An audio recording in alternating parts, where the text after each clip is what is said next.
Сәлеметсіздер ме? Бүгін мен сіздермен құрма жемісінің адам ағзасына, денсаулығына тигізетін пайдасы жайлы сөз етпекпін. Каналымызды қолдау мақсатында лайк басып, комментарий жазып, подписация батырмасын басуды ұмытпаңыз. Құрма дегенде бірінші есімізге түсетін ол бізде Рамазан айы. Себебі Рамазан айында біз құрманы көп пайдаланамыз. Бірақ осы құрма жемісінің неге ауыз ашуда көп пайдаланамыз, оның қандай пайдасы бар деген сияқты сұрақтарды өзімізге қойып көрдік пе? Құрма сондай жеміс, құрамындағы нәрлі заттардың арқасында қанға жылдам түсіп, ағзаға жеңіл сіңеді, әрі тез қорытылады. Нәтижесінде шаршауды басып, ағзаны қуаттандырады. Адамның аштығын басу үшін кептірілген құрма жеткілікті болады. Пайғамбарымыз саллаллаху алейхи уәсәләм таңғы аста құрма мен сүт ішуді өсиет еткен. Құрма пальмасы жер бетіндегі ең қасиетті, игілігі мол, пайдасы орасан зор ағаштардың бірегейі. Құрманы пайғамбарымыз саллаллаху алейхи уәсәләм мұсылманға ұқсатқан. Себебі шын мұсылман қарапайым болғанмен айналасына пайдалы келеді емес пе? Құрма да сол секілді жапырағы түспейді, жеміс беруін үзбейді. Құрма Алла мейірімінің ғажап бір көрінісі. Адамзатқа сый етілген мәртебелі жеміс. Құрма жеміс атаулының мырзасы. Әрі тағам, әрі дәрі, әрі шырын, әрі қуат көзі. Ғалымдар құрма құнардың қайнар көзі. Құрманы әлемнің барлық елінен, кез келген азық-түлік дүкендерінің сөрелерінен табуға болады. Оның үстіне құрманың бағасы қымбат емес, қолжетімді. Ғалымдар құрманы пайдалы әрі құнарлы заттардың қайнар көзі ретінде бағалайды. Құрманың бірнеше ғана кішкентай үзімінің өзінде қандай да бір тола шөлмек сусынды құнарландыра алатындай жоғары деңгейде темір, йод және кальций бар. Құрма қатерлі ісік, рак ауруына қарсы заттарға өте бай болып келеді. Әсіресе құрманың магнийге өте бай болуы оны барлық өзге пайдалы тағамдар мен жемістердің ең алдыңғы қатарына шығарған. Магнийдің маңызды болуының мәні мынада: ол адам ағзасына аса қатерлі рак ауруының пайда болуына тосқауыл қояды. Осы себепті де құрманы тағам ретінде үнемі қолданушы аймақ тұрғындары мұндай аса қауіпті дерттің барын білмейді. Құрманың құрамдас бөлігін 15-ке жуық тұз және минералды заттар: мыс, темір, магний, мырыш, марганец, фосфор, натрий, алюминий, кадмий, кобальт, күкірт, бор тағы басқа құрайды.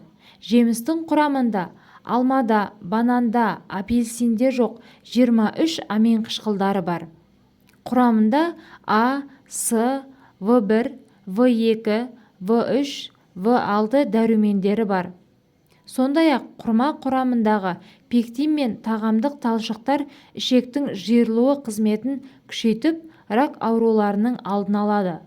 Құрмада холестерин жоқ, ал оның құрамына кіретін фтор мен селен элементтері тістің саулығын нығайтып, жүрек-тамыр ауруларының алдын алады. Сонымен қатар құрма бета-каротинге өте бай. Бета-каротин адам ағзасының жасушаларына шабуыл жасаушы молекулаларды бақылау арқылы қатерлі ісік жасушаларының пайда болуына тосқауыл қоятын ерекшелікке ие зат.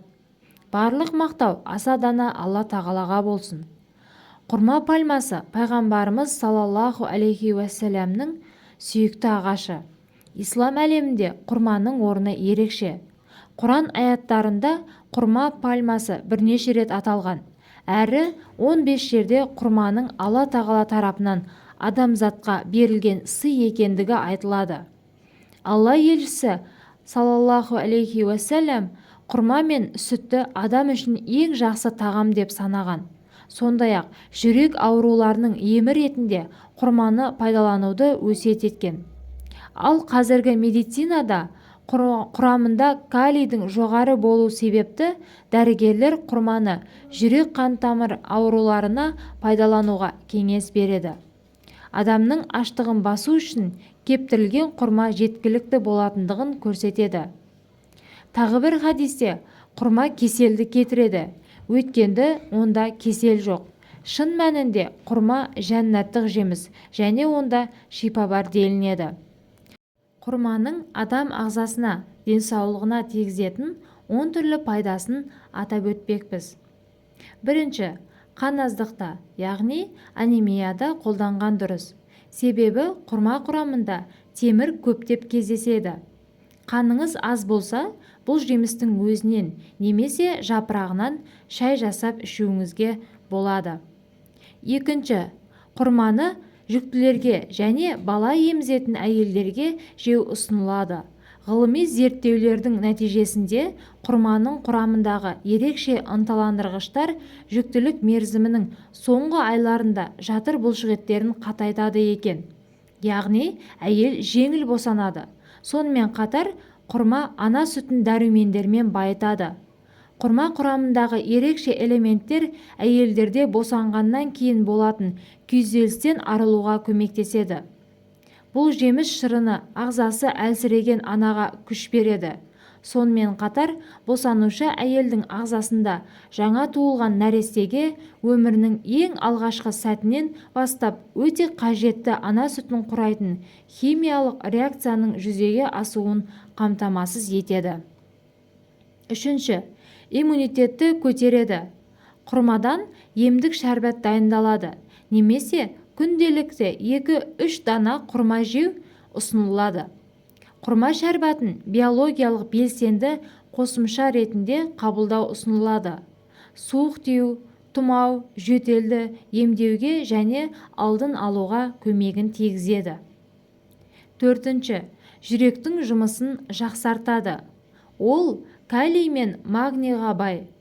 Бұл компоненттер жүректің бұлшық еттерін жақсартып, оның дұрыс соғуын қамтамасыз етеді. Құрма құрамындағы магний бүйрекке тас жиналмаудың алдын алады. Сондай-ақ ағзадағы тұзды шығаруға көмектеседі. Бесінші, құрамында А дәрумені көп болу себебінен шаш түсуі мен тырнақ сынғыштығында әдемі және мықты болып өседі. Шаш сынғыш болса, тері құрғаса, еріннің тілінуі, әжім ерте пайда болса, құрма жеу қажет. Оны косметикалық маскалар құрамына қосуға болады. Құрмалар көз жанарының көру қабілетін жақсартуға қабілетті. Тіпті сәбізден де пайдалы. Себебі құрамында А дәруменінің мөлшері өте көп. Құрамында А витаминінің көп болуы жүйке жүйесінің қалқанша безі мен өкпе қызметінің жақсаруына үлес қосып, күш-қуатты көтереді және терінің жаңарып отыруын қамтамасыз етеді. Алтыншы, жемістегі микроэлементтер бауыр безінің жұмысын жақсартады. Ас қорыту жүйесін қалыпқа келтіреді және гастритпен күреседі. Құрма ішекті тазартады. Ішекте пайдалы бактериялардың дамуына ықпал етеді. Дәрумендерге бай болғандықтан операциядан кейінгі кезеңде жүрген адамдар үшін пайдалы. В1 және В2 дәрумендерінің қатар кездесуі бауырды сауықтырады. Құрмалар бауырды токсиндерден тазалауға көмектеседі. Сондай-ақ цирроздың пайда болу қатерін төмендетеді. Бауыр фиброзы симптомдарын жеңілдетуге айтарлықтай көмегін тигізеді. Жетінші, құрамында аминқышқыл триптофанның болуы ұйқы гормоны мелатониннің пайда болуына әкеледі. Ұйықтар алдында 5 құрма жесеңіз, тез ұйықтайсыз. Фруктоза мен глюкозаға бай бұл жеміс жүйкені тыныштандырып, ұйқыны қалыпқа түсіреді. 8. Мидың жұмыс істеу қабілетін күшейтеді. Жүйке жүйесінің шаршауын басады. 9. Қатерлі ісіктен, рактан сақтайды. Ғалымдардың зерттеуі бойынша құрманы көп жейтін адамдарда өкпедегі қатерлі дертпен ауру кемде-кем кездеседі екен. Туберкулез дертіне шалдыққанда да көбірек жеуге кеңес беріледі. Құрамында фосфор мен кальцийдің молдығы сүйек ауруларынан қорғайды және тіс саулығына көмектеседі. Дәрігерлер құрма жемісін тіс жиегі жиі қанайтын жандар қолдануға кеңес береді. Құрма йодқа да бай. Қалқанша безінің қабынуымен ауырғанда бұл жемісті жеу дертке дауа болады. Осынша пайдалы құрамға бай болған құрманың адаммен бірнеше таңғаларлық ұқсастықтары бар екен. Адам секілді құрма ағаштарының да орташа жасы 60-70 жыл, ал ең ұзақ ғұмырлысы 100-110 жыл. Адам секілді құрма ағашының ең жемісті кезі 15-45 жас аралығында болады. 60 жастан кейін жеміс бермейді. Құрма ағаштары да адам секілді аталық, аналық болып бөлінеді. Адам шашы тәрізді аталығының жапырағы тік және қысқа болса, аналық құрманың жапырағы ұзын және төмен қарай жайылып өседі. Олар өзге өсімдіктер секілді тозаңдау жолы арқылы емес, ұрықтандыру арқылы көбейеді. Аталығының ұрығын алып, аналығына салып, қолдан ұрықтандырылады екен. Жас ағаш ананың құрсағы секілді бүйірінен томпайып өсіп шығады. Белгілі бір уақыттан кейін ол аналық құрма ағашының бүйірінен бөліп алынады да жақын жерге отырғызылады. Егер анасынан алыс жерге отырғызылса, өліп қалады екен. Адам басы секілді құрма ағашының да жоғарғы жағында жұмыра атты домалақ басқару жүйесі орналасқан. Басқа ағаштардың жоғарғы жағын кесіп алып тастасаңыз, жанынан бұтағын жайып өсіп кете береді. Ал құрма ағашы олай емес. Жұмырасын кесіп тастасаңыз, ағаш қурап кетеді, яғни өліп қалады. Адам сусыз өмір сүре алмайды. Құрма ағашы да басқа ағаштарға қарағанда суды көбірек қажет ететін өсімдік. Ағашты күніне суарып тұру қажет екен. Біз ауыз ашу барысында қолданатын құрғаған құрманың бірнеше түрі болады екен. Бірінші ол әжуа құрмасы. Бұл құрма түрі адам ағзасының түрлі у мен бактериялардан тазартады. Емдік қасиеті мол жеміс түріне жатады. Жүрекке де пайдалы. Екінші бәрәни құрмасы. Бұл құрманың тойымдық қасиеті мол. Аш адам осы құрмадан жесе тез тояды. Ас қорытуға да пайдалы. Құрма адамзат баласының барлығына танымал ең көне жеміс болып табылады. Өзінің нәзік, тәтті әрі құнарлы сипатымен қазіргі таңда да көптеген әлем елдеріндегі маңызы зор жеміс болып отыр. Ғалымдар бұл жемістің барлық жаңа қырын және таңғаларлық ерекшелігін әрі таңдаулы ас екендігін ғана емес, небір түрлі ауру сырқаудан таптырмас емшісі екендігін анықтап отыр. Дәрігерлер әйел адамдарға жүктілік кезінде және де босанатын күні үзбей осы жеміс шырынын ішуге кеңес береді. Себебі бұл жеміс шырыны ағзасы әлсіреген анаға күш береді. Сонымен қатар босанушы әйелдің ағзасында жаңа туылған нәрестеге өмірінің ең алғашқы сәтінен бастап өте қажетті ана сүтін құрайтын химиялық реакцияның жүзеге асуын қамтамасыз етеді. Бүгінгі сіздерге берген кеңесіміз пайдалы болған болса, кәдеңізге жарасын. Ауырып ем іздегенше ауырмайтын жол іздеңіздер.